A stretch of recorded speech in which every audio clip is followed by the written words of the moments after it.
In the spring of 14 AD, Caesar Augustus sat down and wrote a poignant letter to his granddaughter, Agrippina.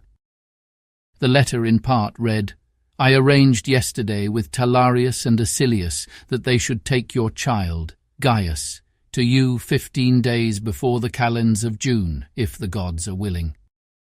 Moreover, I am sending with him one of my slaves, a physician, whom I have written Germanicus that he may keep, if he wishes. Farewell, my dear Agrippina, and take care that you come safe and well to your Germanicus." At 75 years of age, Caesar Augustus, the father of the nation, was old, and he was tired.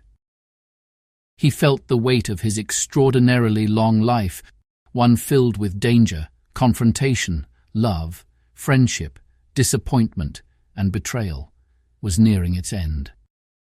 Born on the day Lucius Sergius Catilina faced the Senate's wrath for conspiracy, Augustus's very birth provoked a jest from a senator who exclaimed, "Today the ruler of the world has been born." From a tender age, Augustus yearned to fight for his uncle Julius Caesar in the civil strife against Pompeius Magnus that gripped the Republic. He begged to join the legions heading to Africa under the command of Gaius Scribonius Curio. But, denied by his mother, Artia, and stepfather Philippus, their decisions spared the 14-year-old Augustus from the tragic fate that befell Curio's legions at the Bagradus River, cut down completely, in 49 BC. Summoned to Hispania at 17, Augustus faced peril when his ship wrecked, forcing him to traverse hostile territory on foot to reach his uncle's camp after the Battle of Munda. Julius Caesar, impressed by his grandnephew's resilience, shared a carriage with him to Narbo, a ride which later sparked unwarranted rumors and accusations of sexual favors. A year or so later, Julius Caesar lay dead on the floor of the Curia, assassinated during a meeting of the Senate. Augustus, at only 19, was posthumously adopted and named Caesar's primary heir, thrusting the inexperienced youth into a deadly game of military and politics against the likes of Marcus Tullius Cicero and Marcus Antonius, each of whom used Augustus's naivete to secure their own aims, while failing to deliver to him those things which they had promised. After being manipulated by Cicero into arming the very men who had assassinated Julius Caesar, and subsequently betrayed by Marcus Antonius, who, after promising to support him, thwarted Augustus's election as tribune of the plebs, the young Augustus was compelled to adopt a more ruthless approach in pursuit of his own interests. And ruthless he became.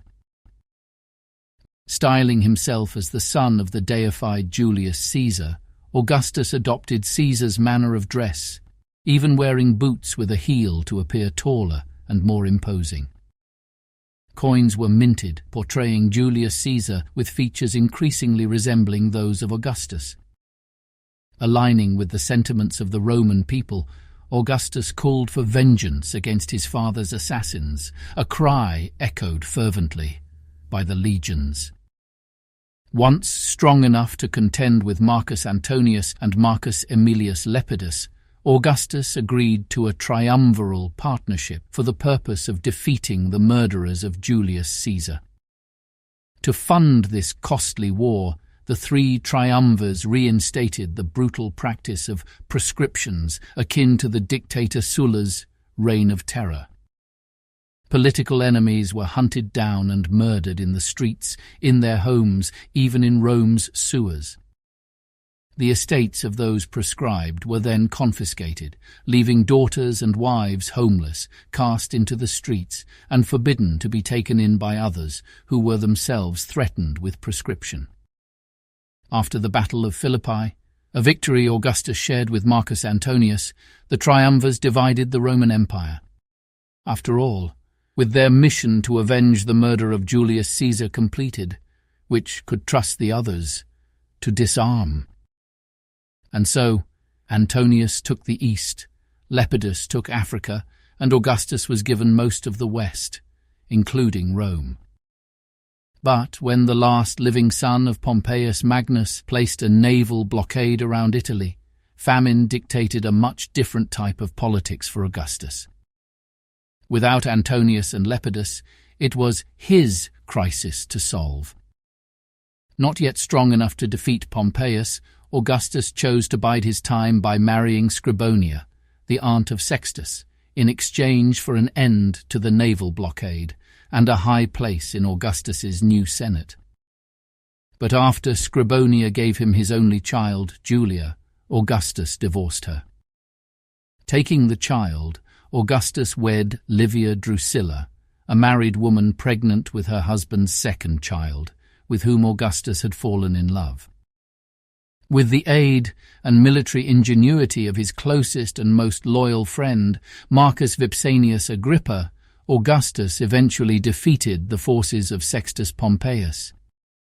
Immediately afterwards, he took the forces of fellow triumvir Marcus Aemilius Lepidus, who had suddenly turned on him, just walked in and took them.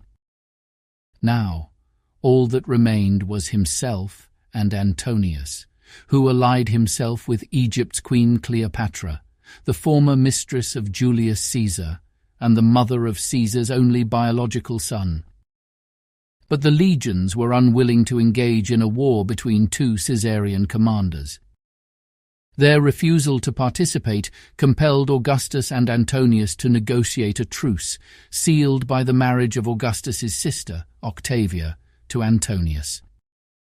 However, Antonius could not stay away from the beguiling queen of Egypt. When he divorced Octavia to marry Cleopatra, Antonius gave Augustus the ammunition he needed to turn public opinion against him. He had offended his sister and Rome. Following several years of savage propaganda battles between Augustus and Antonius, the two opposing forces finally met on the waves of Actium. Again, Augustus gave command of the campaign to Marcus Agrippa, and again, Augustus enjoyed a stunning victory, leaving Marcus Antonius and Cleopatra to flee, destroying what little support they had left from the people of Rome. Following the suicides of Marcus Antonius and Cleopatra and the annexation of Egypt as a Roman province, Caesar Augustus at last returned home, with promises of peace. Together with Livia Drusilla, Marcus Agrippa, and Gaius Maecenas, Augustus set himself to the task of reorganizing Rome's government, religion, culture, and infrastructure, ensuring a continued promise of stability and an end to the civil wars that had plagued the Republic. But Augustus learned that war could be fought on many fronts, even within his own family. By the time Caesar Augustus stood on the Campus Martius in the summer of 14 AD, performing the purification ritual required to officially close the empire-wide census he had ordered the previous year, he was bereft of most of his family. His daughter Julia was exiled in the town of Rhegium. His grandsons and adopted heirs, Gaius and Lucius Caesar, awaited him within the large mausoleum alongside the Tiber River, to which Augustus would soon go. His grandson, Postumus Agrippa, lived in exile on the island of Planasia, while his granddaughter Julilla was confined to the island of Tremorus. 5 million people enjoyed the freedoms and rights of Roman citizenship provided them by the policies of Caesar Augustus over the previous 30 years. But, in his own family, only a single granddaughter still held her freedom. Such was the cost of maintaining the Pax Romana, the sacrifice of his own family members, who had grasped at an imaginary throne they deemed theirs by birthright. They did not understand. Rome was not a gift to be bequeathed, but rather a responsibility, a duty to be endured, even at the cost of one's own personal freedom. And who, but Tiberius, had shown such sacrifice? Tiberius, who had set aside the woman he loved in order to build the dynastic model Caesar Augustus foresaw. Tiberius, who, rather than see Romans once again take up arms against Romans, had revealed to Augustus the treasonous contents of his younger brother's letter. And Tiberius, who had stepped aside, removing himself from competition when Gaius Caesar was on the rise. Above all others, Tiberius had proven himself willing to make the necessary sacrifices and worthy to continue the work begun by Caesar Augustus. During the purification ritual to formally end the census, an eagle suddenly soared above the Campus Martius, its loud screeches drawing the attention of everyone present. As the crowd looked up and pointed, the eagle circled above Caesar Augustus several times before flying off to a nearby temple. There, it landed on the letter A of Agrippa, the son-in-law of Caesar Augustus, who had dedicated the temple to Rome. Realizing the significance of such an omen, Augustus turned to Tiberius and asked him to finish the purification ritual and oaths. In the eagle, Caesar Augustus saw a portent of his impending death and feared offending the gods by uttering vows he would be unable to keep from the grave. Soon after, another portent revealed itself. Lightning struck a statue of Caesar Augustus that stood in the Forum Romanum. The letter C of Caesar's name was completely melted, leaving only the word Caesar. Because the letter C also served as the Roman numeral for 100, Augustus interpreted its meaning as he would be dead in 100 days, at which time he would be ushered in to join Rome's pantheon of immortals, as indicated by the remaining Caesar, the old Etruscan word for God. When Tiberius left Rome for Illyricum to complete administrative work in the reorganization of Pannonia following the Bellum Battonianum, Caesar Augustus intended to accompany him as far as Beneventum. Unfortunately, Augustus was mired in court cases, delaying his departure from Rome. Frustrated, he shouted out, "I will stay here no longer, whomever tries to retain me," words that also rang of self-prophecy, for Augustus left Rome soon after, for the last time. At Ostia, a favourable breeze persuaded Augustus to embark on an evening ship, despite his aversion to nighttime sea voyages. Unfortunately, during the journey, Augustus fell ill with severe diarrhea, prompting a detour to the island of Capri, where he rested for several days. As he began to recover, Augustus attended a local athletic training session for Capri's youth, finding joy in their exercises. He was so delighted that he invited them all to a banquet at his villa. At the party, Augustus encouraged the boys to jest and play, tossing tokens for them to compete over. These tokens could later be exchanged for fresh fruits, sweet meats, and other lavish treats, which they could take home. While still on Capri, a merchant ship from Alexandria, en route to Puteoli, passed by the island. In honor of Caesar Augustus, the very man to whom they owed their freedom and the right to sail on the seas, the passengers and crew adorned themselves in white robes and garlands, burning incense aboard their ship as they shouted wishes for his good fortune. Moved by their tribute, Augustus generously gifted each member of his entourage 40 gold auri, the equivalent of 1,000 denarii, under solemn oath that the gift be spent solely on trade goods from Alexandria.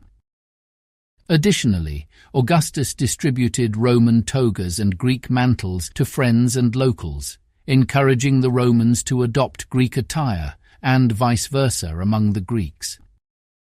Despite his recurring digestive issues, Augustus finally left Capri and journeyed to Neapolis, where he was joined by Tiberius. There, he attended an athletic competition that was held every 5 years in his name. After overseeing the competition, Augustus travelled with Tiberius to Beneventum, where they said their farewells. Tiberius continued on towards Illyricum, and Augustus began the long trek back to Rome. But his diarrhea worsened, and he was forced to stop at his family's villa in Nola, where he was taken a bed. From Nola, messengers were immediately dispatched to recall Tiberius from his journey. When Tiberius arrived a few days later, he and Augustus, whose condition had worsened, spent several hours locked in private talks behind closed doors. Augustus's primary concern was that his death might spark conflicts akin to those following Julius Caesar's demise. At one point, Augustus heard a commotion outside the villa, and immediately feared it was due to his failing health causing unrest among the locals. However, his attendants assured him that the town remained calm and the noise he heard was merely mourning from those on the property. With his mind at ease, Augustus requested a mirror. He had his hair combed and the folds of his neck tidied. Surrounded by loved ones in Nola, he summoned friends and family to gather around his bed. Turning to them, Caesar Augustus asked solemnly, "Have I played my part in the comedy of life properly?" Then, quoting in Greek, he said, "Since the play has gone down well, give me a clap, and send me off with applause." In response, Livia Drusilla, Tiberius, the guards, and the assembly of senators each applauded the dying Caesar Augustus.